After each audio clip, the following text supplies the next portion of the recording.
ስትለምኑ ሶስት ነገርን አትርሱ ብሏል። ስትለምኑ ምን አትርሱ? ሶስት ነገር። አንደኛው ምንድነው? ኢማን። ከኢማን ጋር ሀብት በፊት ለፊት በር ሲገባ ኢማን በኋላ በር ይወጣል። ሀብት በመስኮት ከገባ በበር ይወጣል። ሀብት በበር ከወጣ ኢማኑ በመስኮት የሚወጣ ከሆነ ምን ያደርጋል? ሁለተኛስ? አማን፣ ሰላም።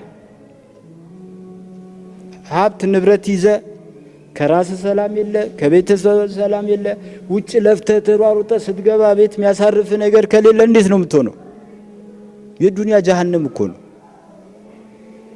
አኺራውን ተው፣ ዱንያ ላይ ተወያልኩ አይደለም፣ አኺራ አይተውም። እንደው በዱንያው ስታው ጀሃነም ነው በቃ። ድፎ ዳቦ፣ ያበሻ ድፎ ዳቦ ታውቁታላችሁ? ከላይም ከታችም በእሳት ይጋያል። ከላይም ከታችም መንደድ ማለት ነው። እሺ አፍያ ጤና ከሌለ ትርጉም የለውም። በሶስቱ ለምኑ።